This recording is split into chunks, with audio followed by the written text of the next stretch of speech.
여러분 안녕하십니까? 포항 MBC 뉴스투데이입니다. 오늘 대구와 경북 대부분 지역의 낮 기온이 30도 이상 올라 무덥겠습니다. 한편 오후부터는 소나기 소식도 있는데요. 자세한 날씨 유하경 기상캐스터가 전해드립니다.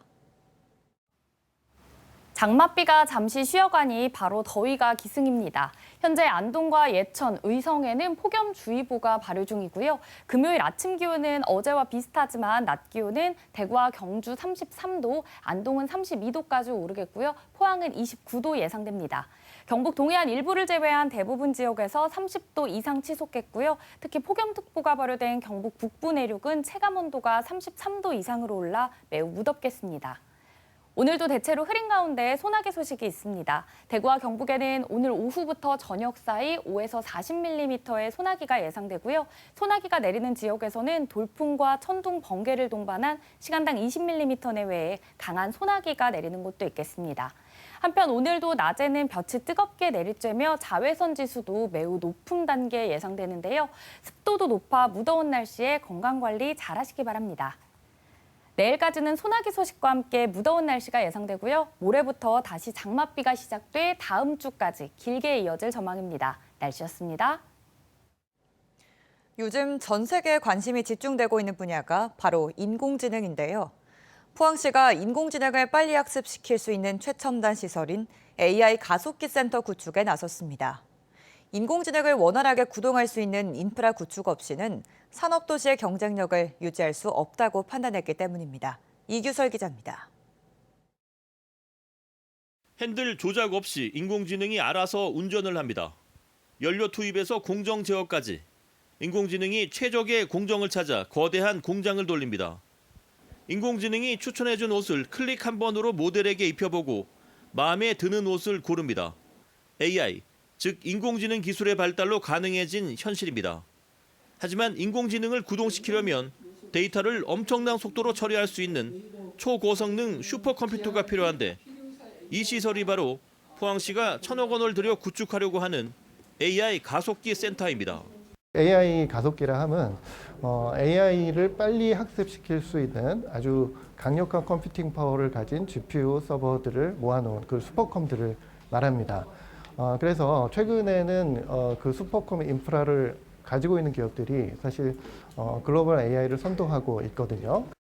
포항이 추진 중인 AI 가속기 센터는 AI 연산에 쓰이는 GPU 서버들을 모아놓은 3세대 슈퍼컴퓨터를 말합니다.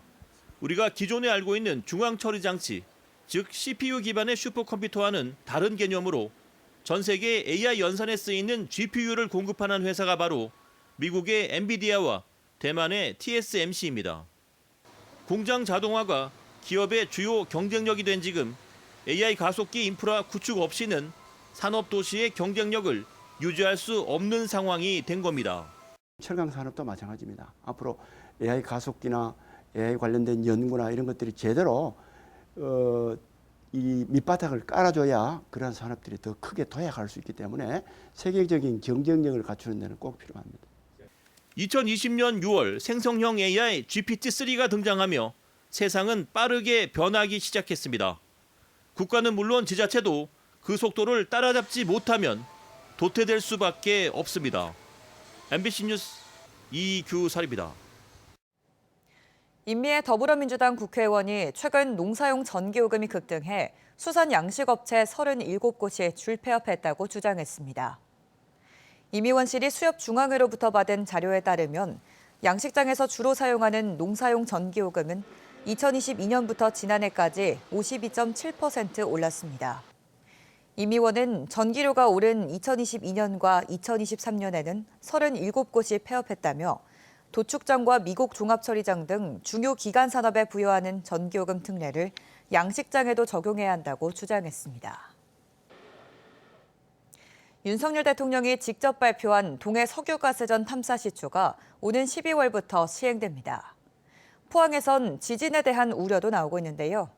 어제 국회에서 동해 석유가스전 개발의 지진 위험성을 짚어보고 대책을 마련하기 위한 토론회가 열렸습니다. 박성아 기자가 전합니다. 5달 앞으로 다가온 정부의 동해 석유가스전 탐사 시추. 포항에선 지역 발전을 기대하는 환영의 목소리와 2017년 촉발 지진이 남긴 트라우마로 인한 우려가 엇갈리고 있습니다.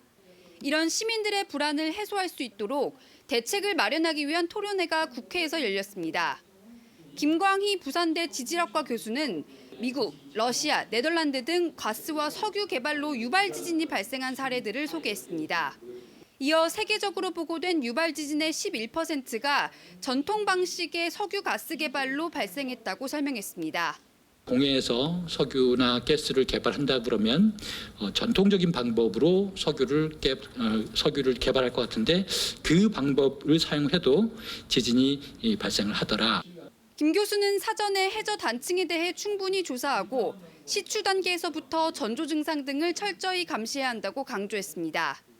발생을 억제할 수 있는 방안을 우리가 가지고 있지 않으니까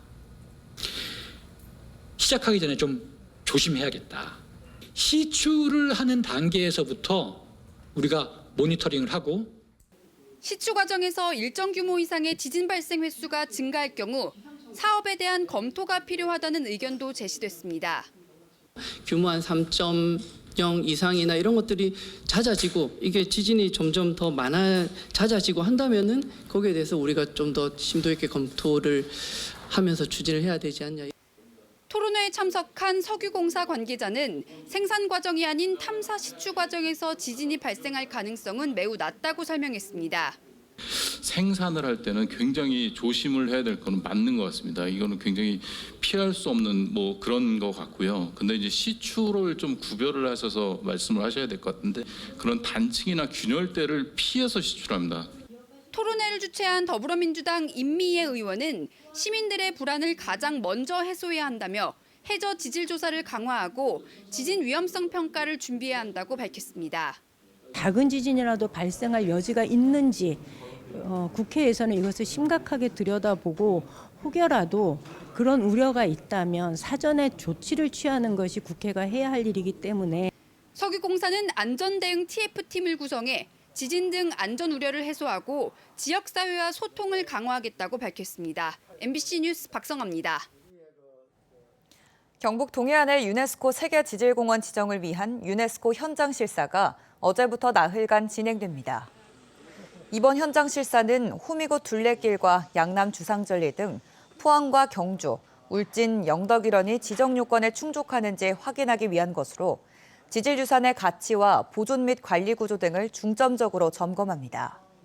세계지질공원 지정 여부는 오는 9월 아시아 태평양 총회의 예비 심의를 거쳐 내년 프랑스 파리에서 열리는 유네스코 봄 정기총회에서 최종 결정될 예정입니다. 지난 6일부터 시작된 폭우로 대구와 경북 곳곳에 많은 피해가 발생했습니다. 이번 장맛비는 한 동네에 집중적으로 내리는 시기여서 피해가 더 컸는데요. 문제는 이미 많은 비가 내린 상황에 다음 주부터는 다시 비가 시작된다는 것입니다. 김철우 기자입니다. 누런 황토물이 거세게 흐르는 금호강 중간에 60대 남성이 구조대원들의 도움으로 위태롭게 물에 떠 있습니다. 대구 동구 금강 잠수교 인근에서 사람이 강에 빠져 떠내려간다는 신고를 받은 소방서 구조대원들은 30여 분 만에 물에 빠진 60대 남성을 구조했습니다. 소방당국은 7일부터 11일 오전 6시까지 대구와 경북에서 모두 8명을 구조했고 주택 침수, 도로 낙석 등 1000여 건에 대해 안전조치했습니다. 4개 시군에서 정전과 통신장애가 발생했고 영천과 구미, 칠곡 등에서 주택 32채가 침수되고 5채는 부서졌습니다.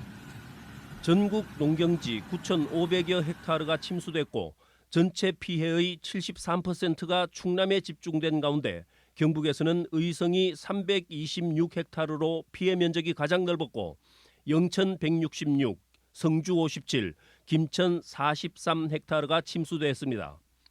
3개 시군의 9개 노선버스 운행이 중단됐고 19개 도로의 교통 통제가 이루어지기도 했습니다. 문제는 주말과 휴일이 지나면 비가 다시 내린다는 것이고 이미 누적 강수량은 위험 수치에 도달한 곳이 많습니다. 6일부터 내리기 시작한 비는 경북 도내 평균 194.6mm, 동해안 일부 지역을 제외하고 붉은색으로 표시된 지역은 이미 200mm를 넘은 곳이 많습니다. 6월 29일부터 계산하면 경북의 누적 강수량은 300mm를 넘습니다. 북부권은 350mm에서 440mm. 이 지반이 약해진 상황에서 플러스 100mm는 상당히 위험을 가져올 수 있고, 특히 우리가 걱정하고 있는 거는 강풍이 동반돼서 같이 왔을 때의 위험성은 더 높다. 누적 강수량이 400mm를 넘어가면 언제든 산사태나 하천, 범람이 일어날 가능성이 큽니다.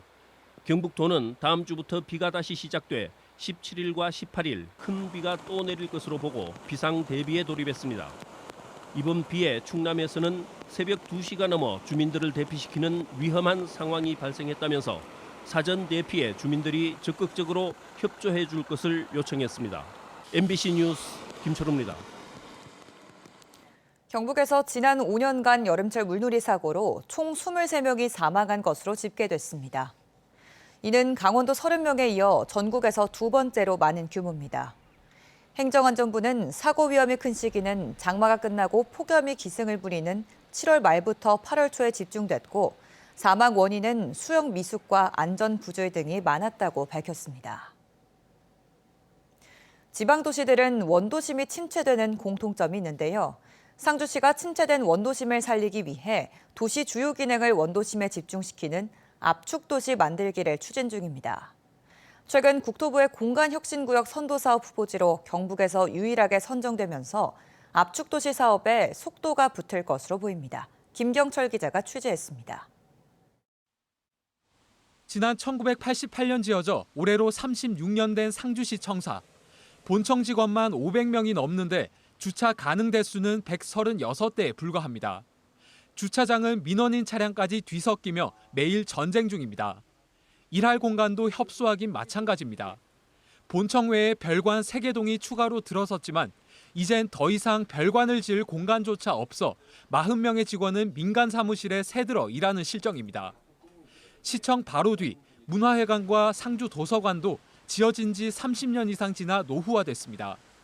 그 사이 상권은 터미널 등으로 빠져나갔고 도심 기능은 점차 약화됐습니다.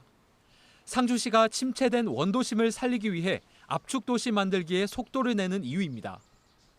관건은 도심 속 낡은 공공기관 건물을 이전하거나 재건축해야 하는데 까다로운 각종 건축 규제가 걸림돌이었습니다. 그런데 최근 상주시가 국토부의 공간혁신구역 선도사업 후보지에 선정되며 돌파구가 마련됐습니다. 토지 용도 제한 완화와 용적률 건폐율을 자유롭게 정할 수 있는 특례를 확보한 건데 경북에선 유일하게 선정됐습니다. 특히 상주시청 부지가 포함된 7만여 제곱미터 대부분이 국공유지고 2030년에 들어설 KTX 상주역과도 불과 400m밖에 떨어져 있지 않는 등 교통 편의성이 높은 점수를 받았습니다. 신속하게 사업 추진이 가능한 점과 상주시 사업 추진의 의지가 매우 높다는 점이 좋은 평가를 받았고, 상주시는 우선 현재 시청 부지에 비즈니스타운을 조성해 기업 본사와 지사를 유치하고 청년 창업 지원센터 등을 갖춘 경제 랜드마크로 만들 계획입니다. 문화회관은 300테마공원으로 이전하고 상주도서관은 새롭게 지어 복합 문화센터를 조성합니다. 내년에 재건축 대상 학교로 분류되는 상위학교는 다른 곳으로 옮긴 후 SK 머티리얼즈 등 각종 기업 노동자를 위한 공동주택을 만들 계획입니다. 상주시는 이 사업으로 1,000억 원의 경제 유발 효과와 2,600개 이상의 일자리가 창출될 걸로 기대하고 있습니다. 시청 주변 원도심을 튼튼하게 만들어서 압축도시라는 그런 것을 통해서 상주 도시 기능을 잘 지키게 되는 그런 계기를 만들 수 있을 것입니다.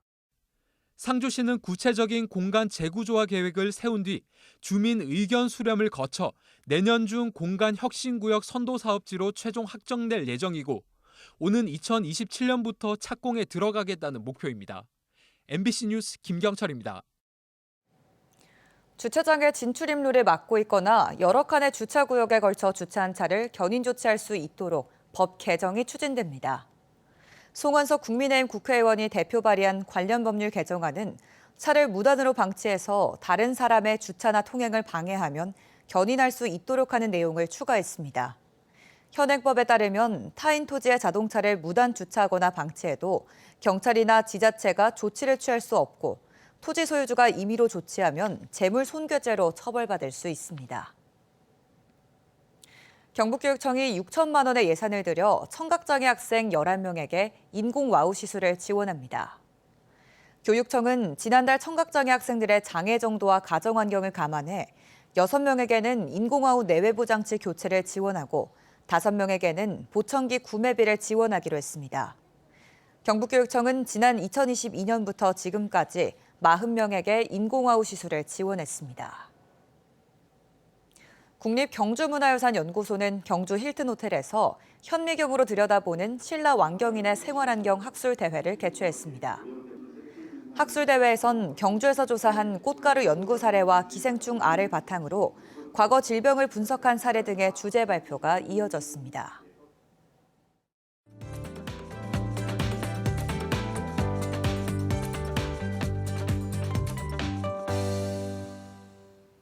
장맛비가 잠시 쉬어가니 바로 더위가 기승입니다. 현재 안동과 예천, 의성에는 폭염주의보가 발효 중인데요. 오늘 대부분 지역에서 아침 기온은 어제와 비슷하지만 낮 기온은 대구와 경주 33도, 안동은 32도, 포항은 29도 예상됩니다. 경북 동해안 일부를 제외한 대부분 지역에서 30도 이상 기온이 오르겠고요. 특히 폭염특보가 발효된 경북 북부 내륙은 체감온도가 33도 이상으로 올라 매우 무덥겠습니다. 오늘도 대체로 흐린 가운데 소나기 소식이 있습니다. 대구와 경북에는 오늘 오후부터 저녁 사이 5에서 40mm의 소나기가 예상되고요. 소나기가 내리는 지역에서는 돌풍과 천둥, 번개를 동반한 시간당 20mm 내외의 강하고 요란한 소나기가 내리는 곳도 있겠습니다. 한편 오늘도 낮에는 볕이 뜨겁게 내리쬐며 자외선 지수 매우 높은 단계에 예상되고요. 습도도 높아 무더운 날씨에 건강관리 잘 하시기 바랍니다. 위성 영상입니다. 오늘 전국적으로 서해상에 위치한 고기압의 가장자리에 들겠습니다. 자세한 지역별 날씨 보시면 오늘 우리 지역 대체로 흐리겠고요. 오늘도 아침까지는 안개에 유의하시기 바랍니다. 미세먼지는 보통 수준 예상되고요. 바다의 물결은 0.5m에서 최고 1m로 잔잔하게 일겠습니다. 오늘 아침 대구의 기온 22도, 청도는 21도 가리키고 있고요. 낮에는 대구 33도, 청도는 32도까지 오르겠습니다. 안동의 현재 기온은 22도, 봉화는 19도 가리키고 있습니다. 낮에는 안동 32도, 봉화는 31도 예상됩니다. 오늘 아침 포항의 기온은 23도고요. 낮 기온은 29도 전망됩니다. 내일까지는 소나기 소식과 함께 무더운 날씨가 예상되고요. 모레부터 다시 장맛비가 시작돼 다음 주까지 길게 이어질 전망입니다. 날씨였습니다. 이상으로 포항 MBC 뉴스투데이를 마칩니다. 시청해주신 여러분 고맙습니다.